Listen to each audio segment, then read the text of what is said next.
Welcome to First Unitarian Society of Minneapolis, the birthplace of Congregational Humanism. We carry on that tradition of free thought today, dedicated to promoting a free search for truth, meaning, and justice. Our web address is firstunitarian.org. I'm David Breeden, the Senior Minister. Welcome.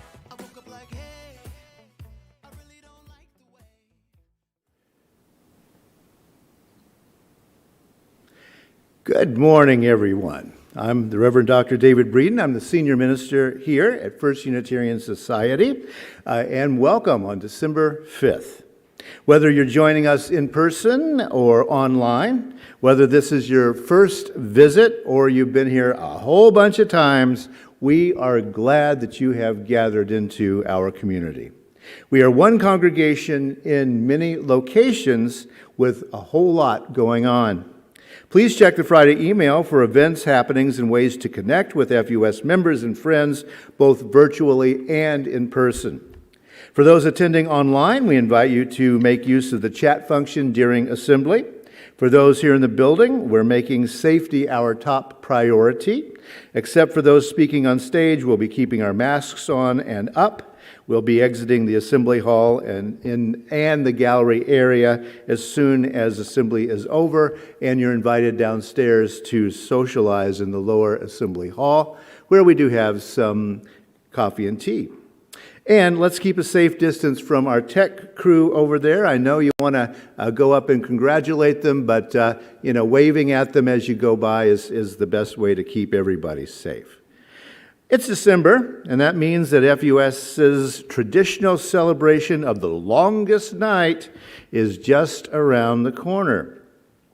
You can make plans to join us in person or online for a Midwinter Revels program on Saturday, December 18th at 7 p.m. Desserts and hot beverages will be served after the program with a live folk band downstairs and also a Yule blaze out on our patio. Now, sadly, due to COVID, we won't be having the great full dinner that we usually have, but we will be having some very cool snacks. Now, if you're going to be here in person, the cost is $5 per person and registration is required. We're doing that so we know how many people are going to be here in the building. And you can register for that by going to our Winter Solstice event page, and also there is more information in the Friday email.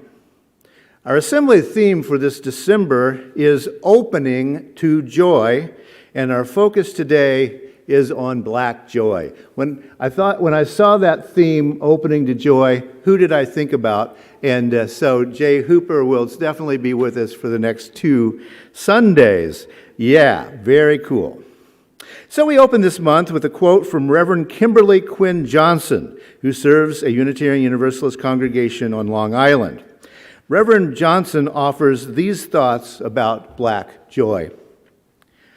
It is the joy that I have learned from Black people.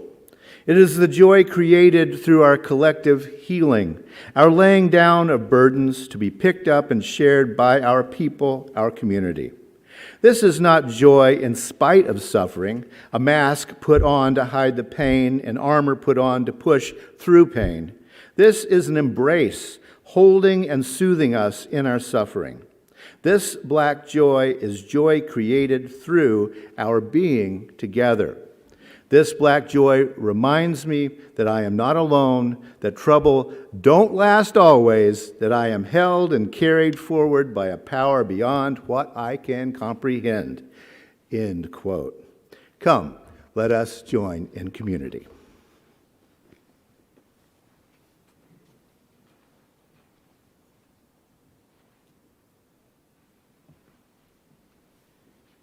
Each week when we gather, we light our chalice and remember one of our aspirations or 7 UU principles. This week we remember aspiration number 1 of First Unitarian Society.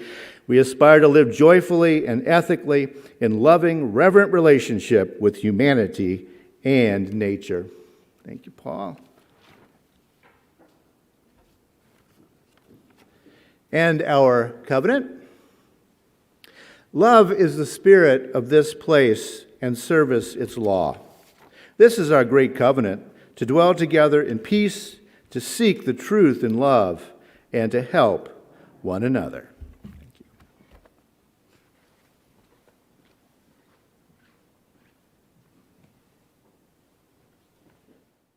Good morning.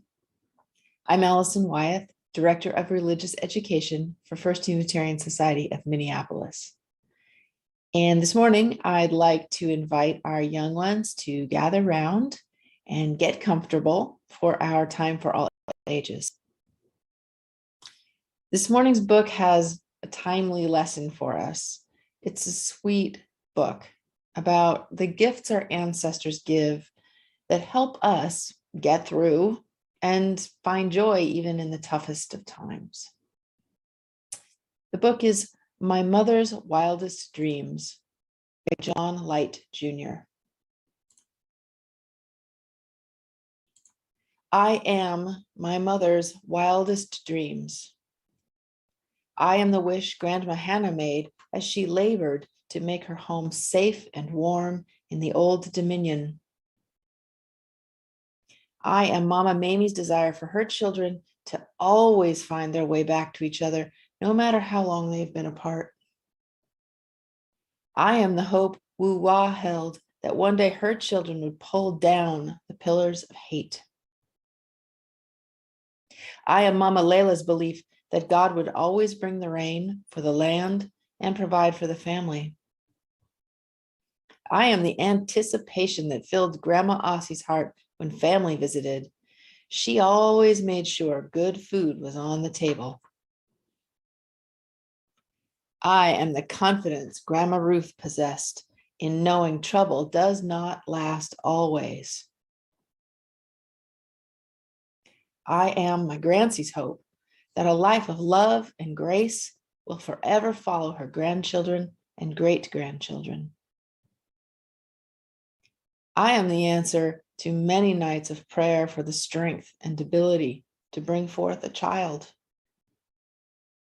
I am my mama's wildest dream.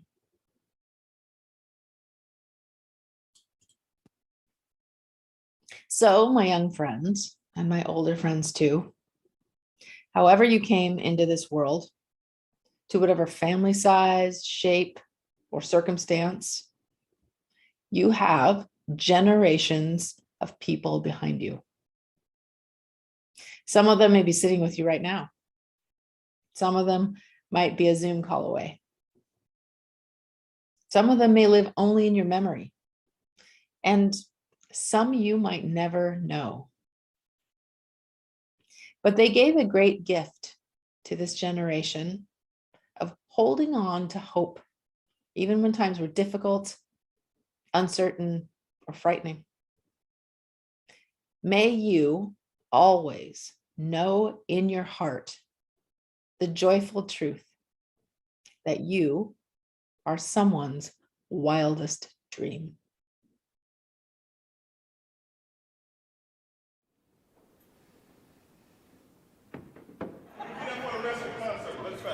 Let's try from the top.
Okay, I was going to introduce this. This was at Orchestra Hall when Minnesota Chorale had the wonderful joy of collaborating with 2911, a black group from South Africa, and also some choirs from the local Baptist churches. And it was, as you can see, we had so much joy doing it, and we were terrified because we didn't have music.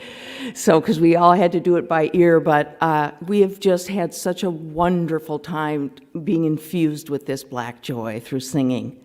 Thank you.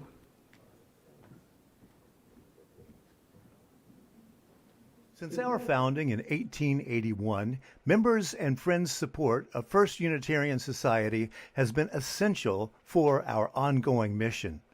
Our Sunday assemblies, community celebrations, cultural enrichment, and work in social justice come to you with the hard work of our dedicated staff and volunteers. Your contributions will help assure the continuing work of First Unitarian Society. Give now at PayPal, the Give Plus app, or firstunitarian.org/donate. Thank you.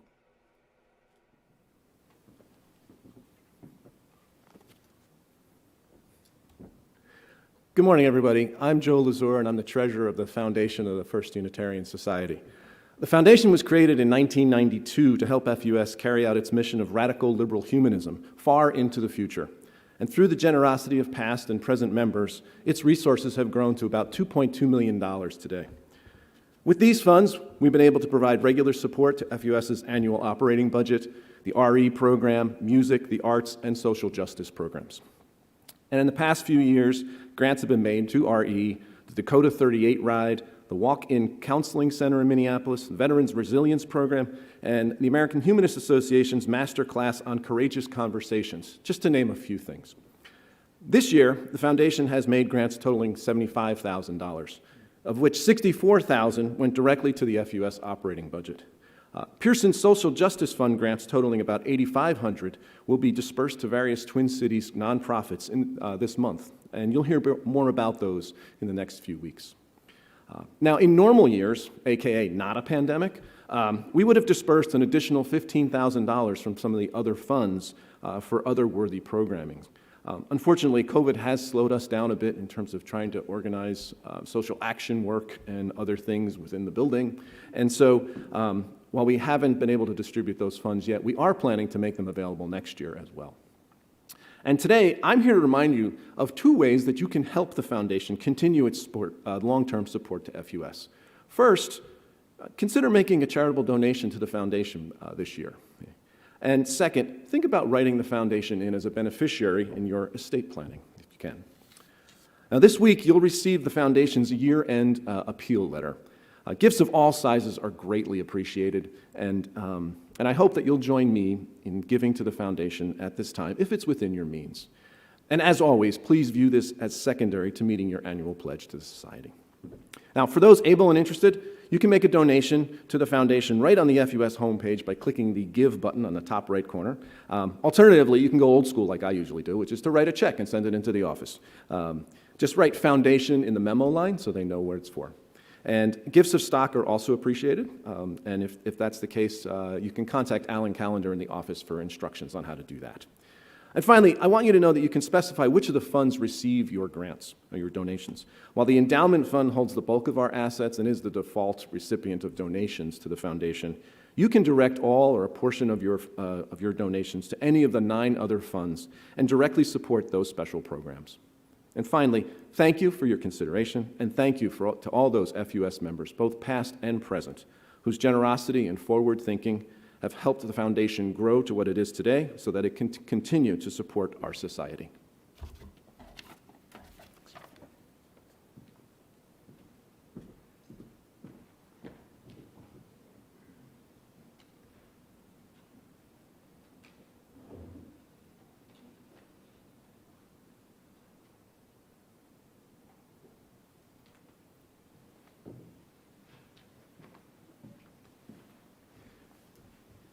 Jim just texted me that his internet is not great at the moment. so that's why we're glitching out here for the time being. We'll try that again. There you go. Sorry about that. On Sundays when we gather, we take a few minutes to reflect on the joys, sorrows, and milestones of the human experience. We do this so that we stay in touch with our own humanity. We do this to remind ourselves of the value of a moment of stillness. And we do this so that no one among us is alone, either in celebrating joy or in facing the burdens of life. This morning we think of FUS member George Green, whose mother lived in Virginia.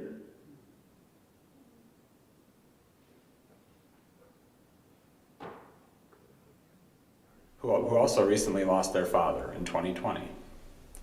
But Virginia will be remembered fondly for living a life filled with the visual arts, making music, and enjoying films, cooking, and times with her beloved family. We extend our condolences to George, Lisa, and their kids at this time of gratitude and remembrance. Also this morning, we think of several members of our congregational community whose lives are being touched by cancer. This past week, FUS member Terrell Brown was found to have malignant tumors in his liver and pancreas.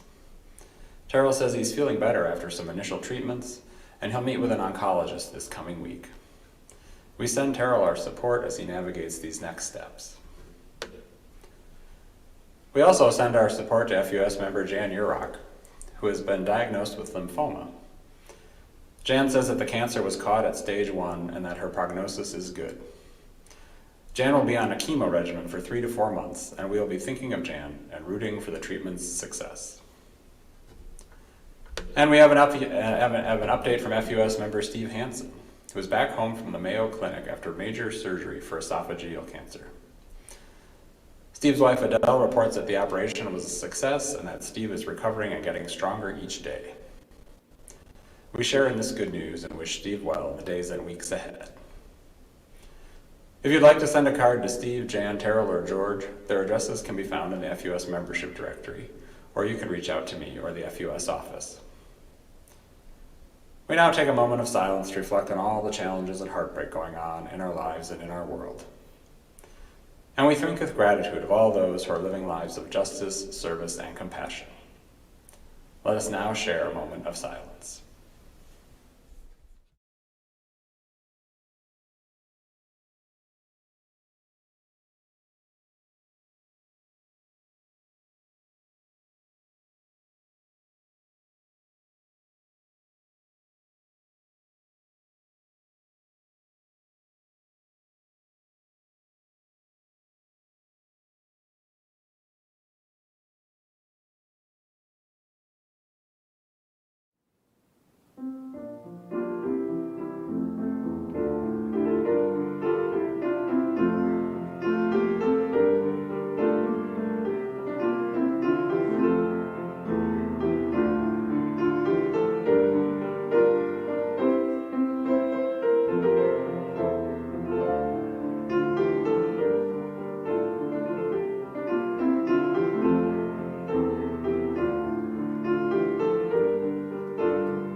Thanks, Barb. Beautiful. Well, the Reverend Dr. Jay Hooper and I are doing a two-part series on James Baldwin today and next Sunday. Now, as I'll mention next week, I did have the pleasure to work with Mr. Baldwin a few hours late in his life, and I'll talk about that next week. But if anyone reincarnates the spirit of James Baldwin, I think it's Jay, and that's one of the reasons I love working with him so much. Today, part one, we are considering James Baldwin's book, The Fire Next Time. The book was published in 1963 and is considered by some historians as the trigger of the civil rights movement of the 1960s. The book consists of two essays, My Dungeon Shook, Letter to My Nephew on the 100th Anniversary of Emancipation, and Down at the Cross, Letter from a Region of My Mind. The book's title comes from an African-American spiritual. God gave Noah the rainbow sign, no more water, the fire next time. Some of you have read that book, well, some back when it was published, and some read it in an American literature course or a creative writing course or a Black Studies class. Some of you probably saw the title referred to, and you may have dug up a paperback copy since those days. And some of you may have meant to read the book, but never quite got around to it. Whatever your relationship with the book, I invite you to do yourself a favor and read it or reread it. You will, I promise, be startled because it reads as if it were written not a generation ago, but yesterday. Part of that has to do with James Baldwin's pitch-perfect writing. He was a master of English prose style. And part has to do with the tragic fact that so little has changed despite all our hard work to change America. The great theologian Dr. Cornel West, one of Jay's professors, said this of James Baldwin recently. Quote, "We live in an age in which everybody's for sale. Everything's for sale. Baldwin would never have sold out. He was true to himself. He was true to his soul. Now is in many ways the Baldwin moment, and that's primarily because we know here's somebody who's committed to intellectual integrity, committed to a moral honesty." End quote. Today we're going to be reading some of our favorite quotes from the book, and Jay will reflect on the words. This is a little bit from the book. Quote, "Love takes off the masks that we fear we cannot live without and know we cannot live within." I use the word love here not merely in the personal sense, but as a state of being or a state of grace, not in the infantile American sense of being made happy, but in the tough and universal sense of quest and daring and growth. Jay. Thank you. So good to see all of you, to everyone that is here, to those in our virtual family, good to see you, and to, of course, just this community. It is always good to be back in Minneapolis. If y'all don't mind, I'm going to let this love take off its mask. I do it respectfully. And I'll do my best to stay on this side, David, because y'all know I'm a mover. But love does take off the mask, right? Love takes off the mask. And I've been sitting with Baldwin for quite some time, not only as a study, but just recently, actually, this past month, just been sitting with Baldwin as an ancestor, if that's okay to say in this space, and invite my ancestor into the room. I got excited because what I started thinking about was the fact that Fire Next Time is broken up into two parts, and one of the main parts that I really want to focus on today, and we'll talk about more next week, is this letter to his nephew. One would have to ask the question, in this very theme of joy, what is joy, and how do we identify it?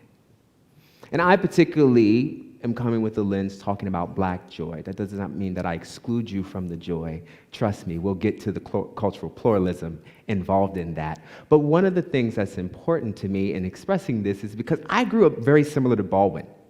I grew up in church.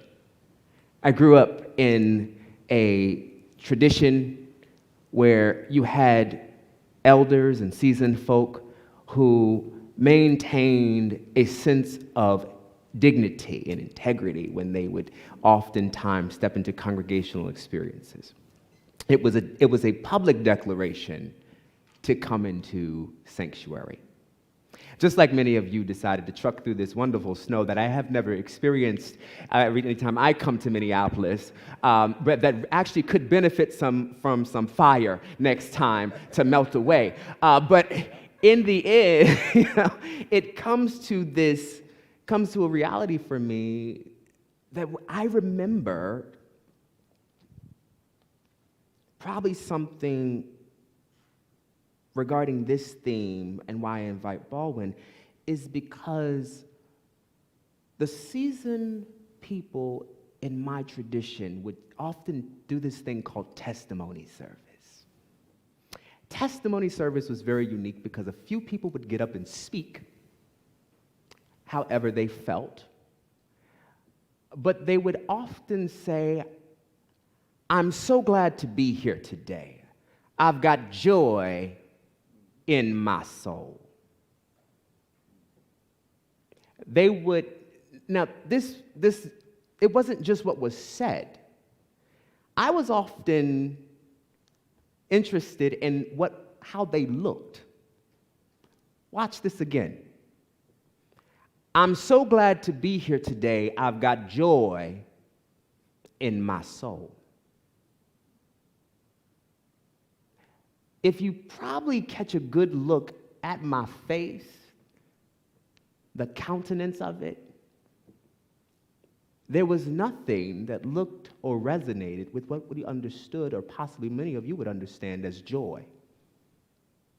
It often looked very like someone was sucking on a lemon, upset and busted and disgusted, as my mother would say, in the world. And that would be very uncomfortable. Somebody said, I got joy. I got great joy. Deep down joy. That, I believe Baldwin is coming from. And so when I thought about this, I said, it's because joy for the seasoned people in my tradition at one point was serious because it was critical. Joy was critical and it was fundamental for survival. So it was an act of resistance. The face that you saw is a face of, don't mess with my joy. You didn't give it, and I sure know you ain't gonna take it away from me. Right? That's the kind of joy that some of them had because they had already experienced hardships that Baldwin was speaking about to his nephew. A few things I want to outline that Baldwin is pointing out here to his nephew is that he begins to talk about his grandfather. And as Baldwin is sharing to his nephew about his grandfather, he reads on page 4, David, if you can help me. Yeah. You may be like your grandfather. Well, he is dead. He never saw you, and he had a terrible life. He was defeated long before he died because at the bottom of his heart, he really believed what white people said to him. This is one of the reasons that he became so holy. He believed what white people said to him, and that's how he became holy. He was fortified by a system that ignored his circumstances. If we think about what joy is really capable of doing, like it did for these old mothers, this man possibly did not have enough resistance. In Baldwin's case, Baldwin is pointing out here a very unique word that we would not necessarily use in our particular community, but defines that whiteness has the ability to give holiness, the dignity of it. That in some way, if one has a job, if one is in economical standing, if one is in educational good standing, classes and all these other things, it's a sense of being holy. But holy for who? Holy for who? I had to sit with this because I wanted to know what Baldwin was talking about, and I found something very unique on page 8 for myself, where he says, you were born where you were born, talking to his nephew, and face the future that you face because you were black and for no other reason. Baldwin did not pull back. He's very transparent. The limits of your ambitions were and thus expected to be set forever.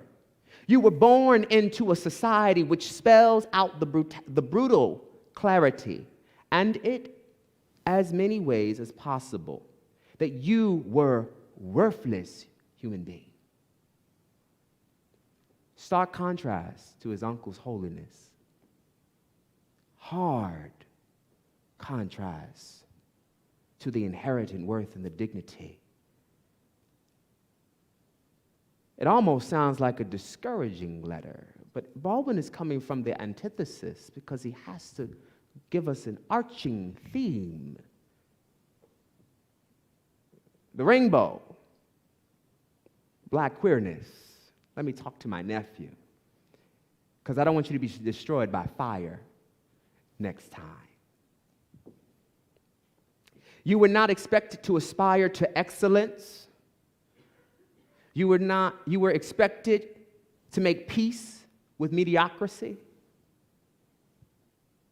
Wherever you have turned, James was his nephew's name, in your short time on this earth, you have been told where you can go, what you could do, and how you could do it, and where you could live, and whom you could marry.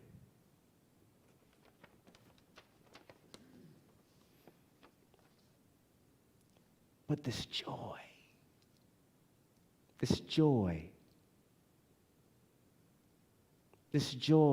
that Baldwin is trying to install, this joy of black dignity, this joy of black purpose, this joy of black possibility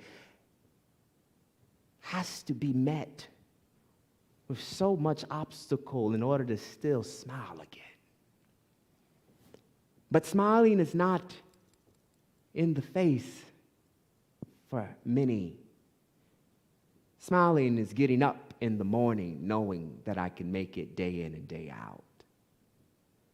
As a person who has struggled with depression before in my own life, I realized smiling was not only an act, it was also sometimes just a pseudo-performance of my reality. I found it hard to smile because of the things I had gone through. So to wake up every morning was just a bit of a reach for joy.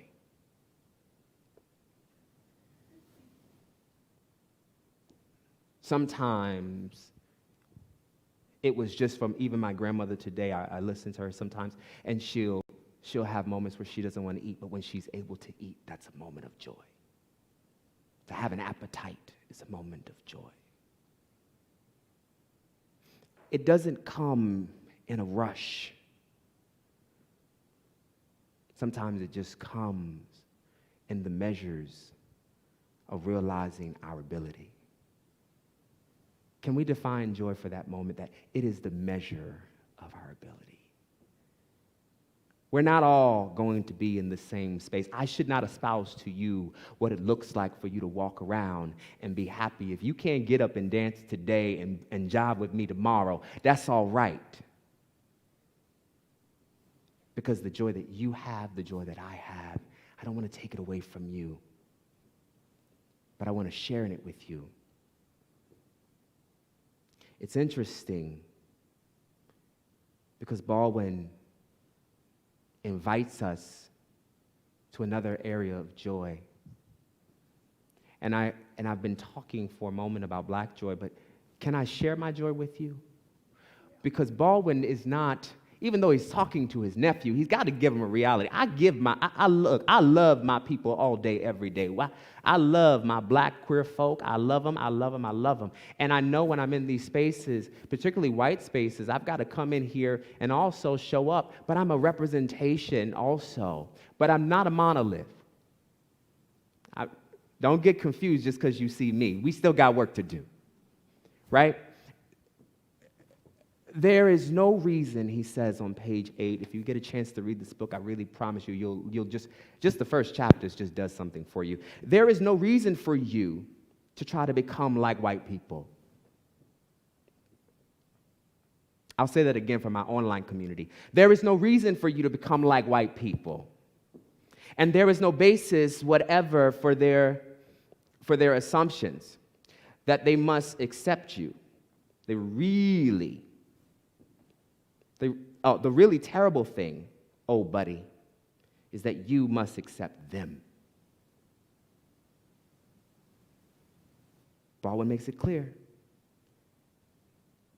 The really terrible thing, oh buddy, is you must accept them. And I mean that seriously, he continues. You must accept them and accept them with love. If I can invite something in our movement as humanists, as intellects, let our love meet wisdom. We are very intelligent people. We have a real beautiful capacity to do this work. But if we can allow for our intellectual moments to also meet love, there's a great shift that can happen for most of us. For some people out here in Minneapolis, as things are shifting and changing, for that in the nation. For these innocent people, he says, have no other hope. That's a big claim. They are, in effect, still trapped in a history which they do not understand. And understanding it, they cannot be released from it. Why is this social justice work so hard? Because we're in a history. We're in a place where we cannot be released from it. We can remix it, learn new ways of how we're engaging with it. And my question that I keep asking is, where is our joy together? Baldwin tells me to accept you, love you, and do it seriously, like them old mothers. I want to share in a joy with you that does come off as resistance. I want to share in a joy that is also cultural pluralistic, where it's your joy and my joy working together to make change. I want to share in the moment where not I just win, but you win too. When you win, I win. And therefore, we know that in the spirit of Ubuntu, I am because we are. And we are because I am. What a beautiful philosophy, an exchange of humanity. And to sharing each other's fate and experience. If anything that we should be about, we should be about relationship. There is no greater joy than having that.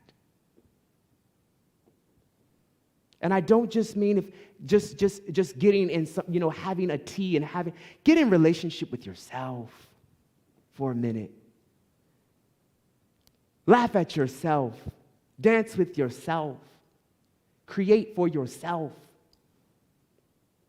Baldwin is reminding his nephew to do those things because prior, as I mentioned to you,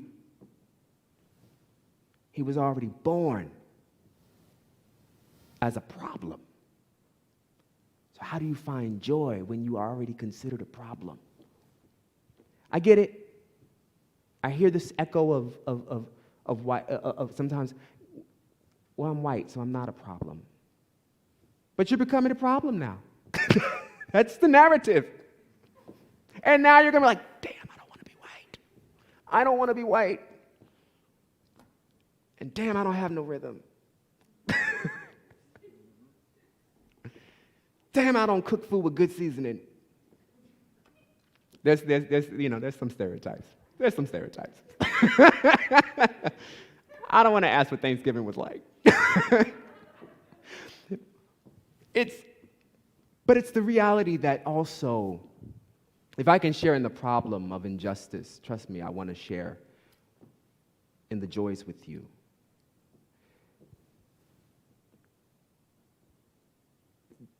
I want to get committed. I want us to get committed. David, what happens when we get committed? This is Baldwin speaking. To act is to be committed, and to be committed is to be in danger. In this case, the danger in the minds of most white Americans is the loss of their identity. Can you read that for the online community? I'm going to be old school about it. This is what we would have done back then. If you could read that for the online community again. Yep. To act is to be committed, and to be committed is to be in danger. In this case, the danger in the minds of most white Americans is the loss of their identity. The loss of identity. That's the real commitment. That's a commitment. A merging of you and I, working to figure out and define equity, equality. I mean, if you're liking what I'm saying, put a ring on it, right? That's what Beyonce says. I want you to get committed with me. I want you to get committed with me. I want you to make a commitment with me that we can work not only on focusing on oppression, systems of oppression, but can we actually figure out systems of succession? I have done so much study focusing on systems of oppression, I began to wonder, what does succession look like? Because if we're going to talk constantly about how many ways we're wrong, can we talk about how many ways we can get in right relationship? I'm sure we got enough people in here who can offer their intellectual gravitas and help us figure out what does succession look like. If you've been winning this whole time, I guarantee you can make it. I don't have to keep coming through back doors for people. I don't have to be an afterthought of equity, diversity, and inclusion. I can be the joy that you actually share in. I can be the joy that we share in together. You can be my joy. So when I think about you, I can think about David. I can think about Maxine. I can think about Jacob. I can think about Barb, Allison, Lena. I can think about them because they're in my community. We're sharing in joy. We're sharing in the success of coming together as community, getting committed to each other, working together, collaborating, conversating, doing, yes, I made up a word, and that's okay. That's what happens when you grow up around black folk. We say conversating. It's not conversing, it's conversating. And we say it with joy, and we're happy about it. We know that we're right still. And you know what I meant. Right? That's the beauty of it. But check it. It's good to be committed, but can you be in danger with me? This is why I tell people, I'm not interested in allies. And I'm not interested technically in accomplices. Now, I know everybody didn't probably look and like, well, what are we supposed to be now? I'm interested in culprits. I'm interested in good troublemakers. People who really, really want to get committed to a place where they know that there's danger involved. When you don't have a relationship because you're comfortable. You have a relationship because you're courageous. Courageous relationships last for a long time. Can I pick on a couple real fast? This couple in the front, how long have y'all been together? Come on, 52 years.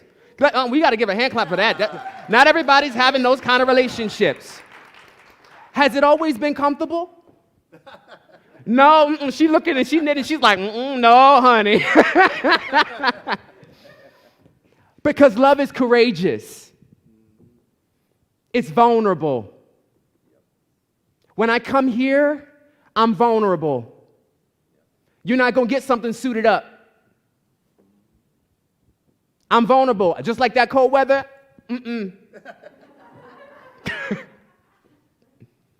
But I need your joy because it is my fire next time.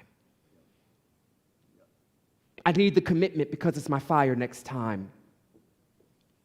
And it's not just the black joy. When I say that I'm sharing in black joy, I'm telling you I'm sharing in joy with you. Y'all know how Black Lives work. It's transcended.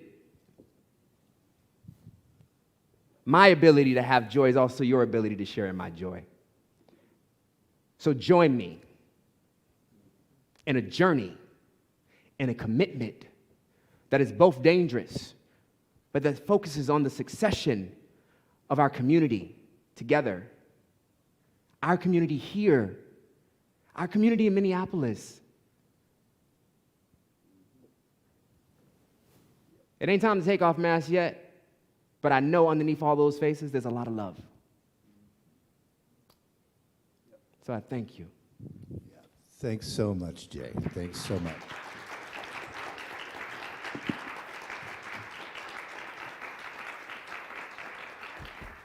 Yeah, Baldwin says, I imagine one of the reasons people cling to their hates so stubbornly is because they sense once hate is gone, they will be forced to deal with their pain.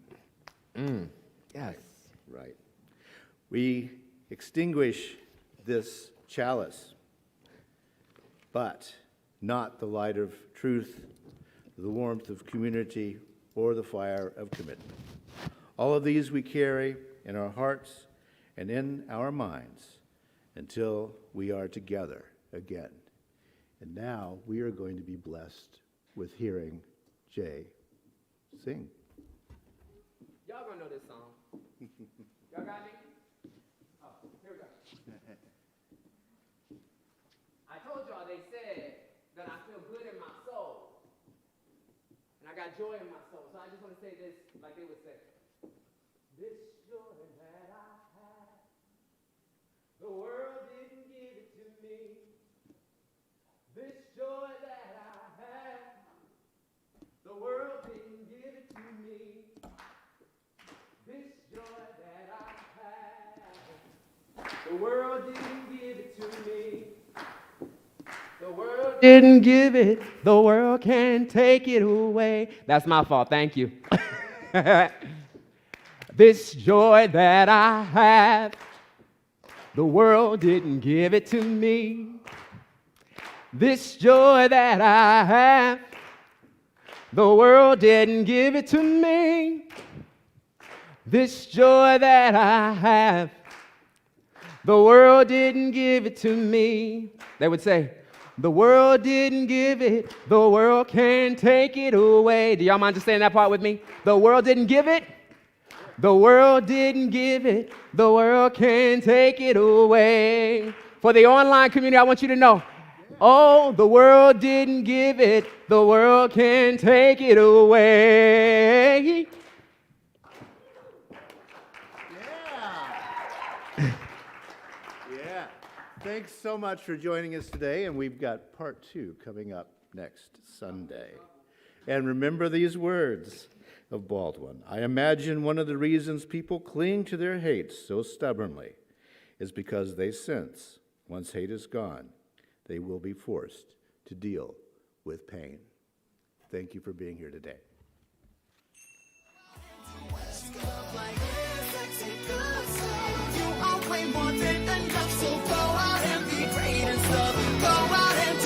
You love right now.